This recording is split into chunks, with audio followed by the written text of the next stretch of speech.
Hi, everybody. It's Mark Zinni here from Eyewitness News, and we are live on a Tuesday night right now, streaming on WFSB Plus.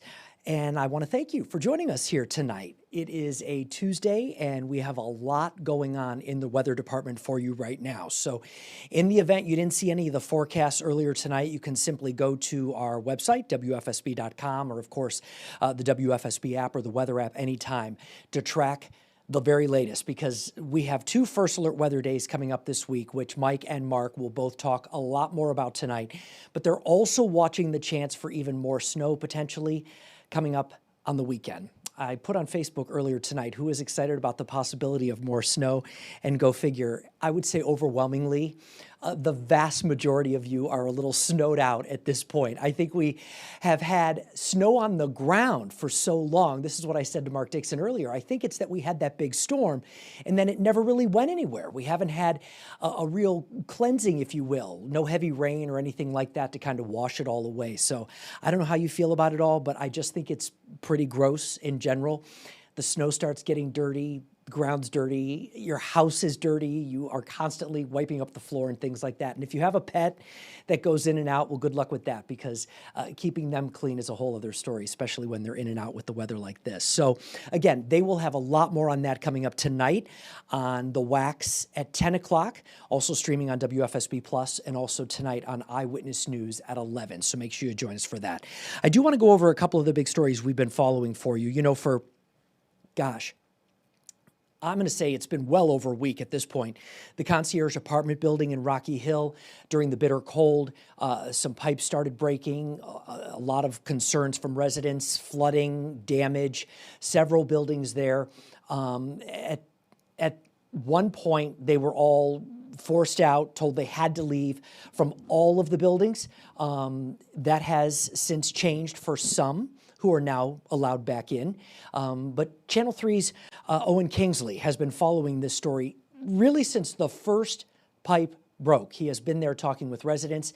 He has been following up with local officials. And today, federal officials, Senator Chris Murphy and others were in Rocky Hill today to try and get to the bottom of this. And Owen filed this report earlier today. Two members of Connecticut's congressional delegation paid a visit here at Concierge Apartments this afternoon while they continue those emergency repairs after a series of burst pipes. Now, what they say are the issues at play here are happening all over the country.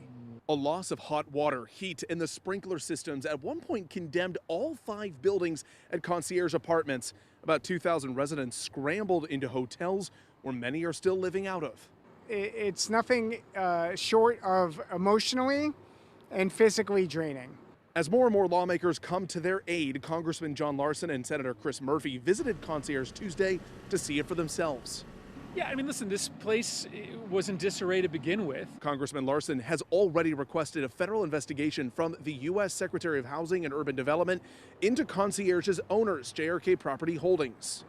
Because this is something that doesn't happen simply in Connecticut, but it's happening across the nation and deserves a federal response to this. The game is simple for these big investment companies. They buy up these big properties that throw off a lot of cash, and then they underinvest and underinvest and underinvest so that their margins continue to increase. But the quality of the housing goes down. Concierge management has previously said they invested $22 million into the property since they bought it in 2013. According to data from the National Multifamily Housing Council, JRK Property Holdings is the 50th largest apartment owner with more than 25,000 units across the country. Both Murphy and Larson said Tuesday that they're discussing new legislation they believe would prevent companies from growing this large. New legislation that would limit the ability of private equity companies and investment companies to be able to build portfolios that are so big that you end up with crises like this. Right now, 3 of the 5 buildings behind me remain condemned. Also happening right now, Rocky Hill Town Council, they are meeting to talk about those latest updates that they've been given from management on those repairs. We'll have more about that coming up later tonight. Also expected later this week, details, 2 tenants about a significant financial package. Your reporter in Rocky Hill, I'm Owen Kingsley, Channel 3 Eyewitness News. All right, that story from Channel 3's Owen Kingsley. Again, we will have more on the new developments there from Rocky Hill tonight on Eyewitness News. And of course, as more happens, we will stay on top of it. You can count on that.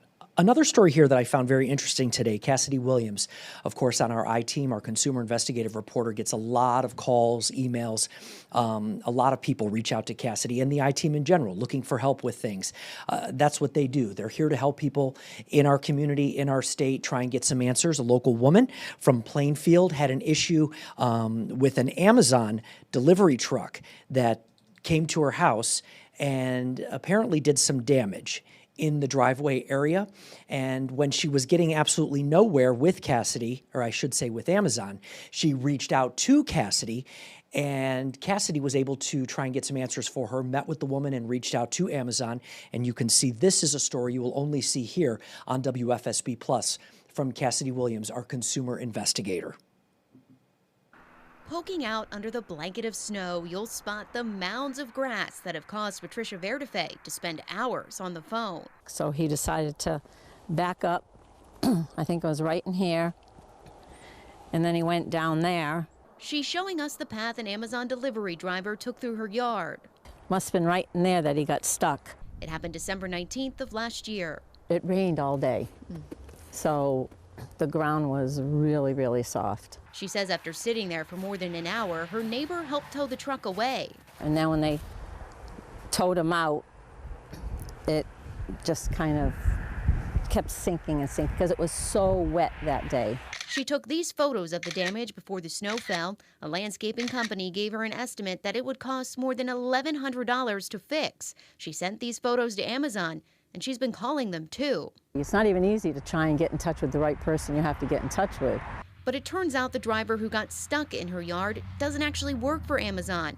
He works for what Amazon calls a delivery service partner, a third party which Amazon contracts with to do their deliveries. So when a truck shows up to your door with an Amazon logo, it's not technically Amazon's truck, which means who actually owns the truck and what insurance they have will impact what happens if you get left with more than your package. For example, a delivery service partner caused more than $30,000 in damage to this carport in the Atlanta area in 2023. Amazon initially rejected the insurance claim because it wasn't their driver, but reopened the case and worked with the family after our sister station, Atlanta News First, got involved. Back in Plainfield, I just feel like they just keep putting me off, and I don't want to really be doing this. Verdefe was getting frustrated that she was still waiting for an answer from Amazon. But after our interview, the I-Team contacted Amazon to find out what was happening. Verdefe got a call from an Amazon representative only a few hours after we started asking questions. In a statement, an Amazon spokesperson tells the I-Team, "We've apologized to Ms. Verdefe, and the delivery service partner involved is working with her to provide a resolution. Customers with concerns can always contact our customer service team, which is available 24/7 for assistance." Verdefe did contact customer service only hours after the truck got stuck, and she's still waiting to find out if and when she'll receive any money. I mean, I understand it was an accident, but take responsibility for something that you've caused, and they're just not doing that. The question now is, how long will it take for a resolution? Verdefe is hoping it's resolved before the snow melts. Cassidy Williams, Channel 3 Eyewitness News. Again, Channel 3's Cassidy Williams right there. And I just want to remind you that if you have an issue with something and you would like to reach out for some help, you can go to our website and their contact information is right there. But I know both Cassidy Williams and Sam Smink are very active on social media. You can find them on Facebook as well and send them some information about what you may be going through, and there's a pretty good chance someone may be in touch, at least give you a call back and see if they can help you out with something. All right, listen, I kind of love trains, right? I think we live in a part of the country where we're lucky. You can jump on a train and go a lot of different places. Trains are really cool to me. And Luke Hydash filed this report today about a potential change with trains and the specific ones that operate here in our state. You know, there's obviously been a big push for a long time towards electric. Turns out that maybe there could be a swing in the other direction. And Luke kind of has been investigating this now for some time. And I thought this was really interesting because, you know, obviously it's a situation where we all rely on trains in this part of the country now quite a bit. So to see a change like this on the tracks could be something worth noting. So this is the report that Luke Hydash filed earlier today. Well, it's really all about money. The state says that it could save close to $9 million by putting diesel trains back on these tracks.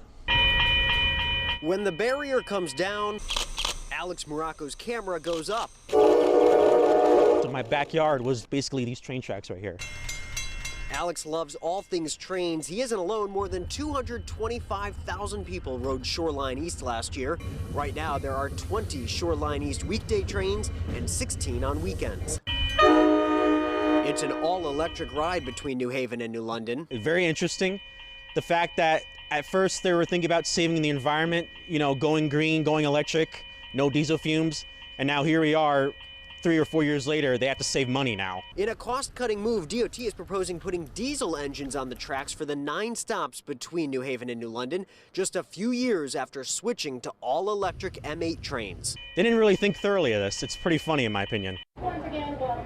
Electric trains have more amenities. Diesel ones are cheaper to run. Is one better than the other? Depends who you ask. From a photographer's standpoint, diesels, because there's a lot more variety to photograph. As with electric, it's just the same train set. DOT says it already has the equipment, so they wouldn't have to buy anything new. Under the proposal, DOT says one M8 would stay in use between New London and Stamford. The rest would go to reserve use. DOT says if this does wind up happening, there will be no changes to services, routes, or fares. Your reporter in New London, Luke Hydash, Channel 3 Eyewitness News. Well, there you have it. And again, we're lucky to live in this part of the country. I grew up in Ohio. There was an Amtrak line through the downtown Cleveland area, but that's really it. Train travel was never really a thing growing up. But I think here, obviously, the Northeast Corridor, it is something that, you know, people use on a daily basis and rely on quite a bit. And again, every time I get on the train, I feel like a little kid all over again. I think it's super cool. Well, speaking of crazy things, this story got a lot of play on the air today, rightfully so. So Channel 3's Matt McFarland was in Brantford. And I don't know if you saw this video. It certainly went viral. It was all over the place. It shows a UPS driver who is doing a delivery in Brantford. And he gets out of the truck and some turkeys show up and start chasing him all over the place. He's okay. But it is kind of funny to watch it all play out. It's had a big response online and certainly on air. So again, this is Channel 3's Matt McFarland reporting in Brantford, where some wild turkeys, they weren't having it with this special delivery that made their way there today. So check this story out from Matt today. His name, but we do know he definitely provided a number of laughs outmaneuvering those turkeys. Meanwhile, folks who live here in this complex, well, they say those turkeys are known for causing a little trouble right here in this neighborhood. No, I gotta get Being chased by wild turkeys while simply just doing his job. No doubt this UPS driver's heart was racing as he tried to outrun 2 wild turkeys at the Brantford condo complex. I'm 40 years old, I can't be dealing with this. And the only thing Hindi Jaffe felt while recording it all was gut-shaking laughter. It was hilarious. The whole thing was just so funny. And my neighbors were all talking to him at the same time. There was like a lady with a baby on the other side, and everybody was watching to see if he was going to get out, and it was just funny. From her balcony, Jaffe had a front row view Friday afternoon as the man fought off the foul flock. You see him sprinting to drop off packages while even talking a little trash to his tormentors. You better back up! Jaffe's video has been viewed millions of times across the internet. Their introduction to the world even making the CBS Evening News. But Jaffe tells us these birds are known troublemakers. They come back like after Thanksgiving every year. It's the weirdest thing. Residents have seen a flock as large as 5 here before. They follow cars and have even caused traffic backups. And according to the Connecticut Department of Energy and Environmental Protection, turkeys naturally become more aggressive toward their mating season each spring. They stop people from driving all the time. So people are like trying to pass and they can't pass because the turkeys are there. I reached out to UPS. They haven't commented on the video or whether there are any plans for future turkey encounters. So what can you do if you come across an aggressive turkey? Well, according to DEEP, they say stay calm. Think about how you leave an area, saying maybe throw a tennis ball, use the bristles of a broom to push them away, or maybe even some water for a garden hose. As for these turkeys, Hindi says since the viral video, she hasn't seen them since. Your reporter in Brantford, Matt McFarland, Channel 3 Eyewitness News. Well, there you have it. You definitely don't want to mess with a feisty turkey. You do want, on a serious note, you definitely do want to be careful because I've seen them around my community. They don't mess around. If you get close to them, they will come right at you. I have a neighbor who actually got kind of pecked a little bit on the leg at one point because she got a little too close to them. So it's just something to keep in mind if you see a wild turkey out there.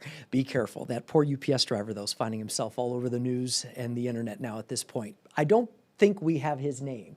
Maybe he went into hiding for right now. He's like, I don't need this. I don't know if you caught the one part in the story where he said, I'm 40 years old, I don't need this, something along those lines. I thought that was really funny too.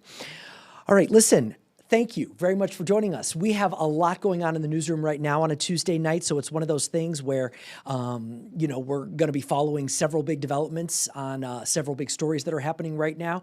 And if anything breaks, we will be all over it, and we will have the very latest for you coming up tonight at 10. I'll be joining you first on The Wax at 10 o'clock, and then tonight on Eyewitness News at 11 over on Channel 3. So have a great night. Of course, we're streaming all the time on WFSB+, but that goes without saying right now. All right, have a good night, everybody. Take care.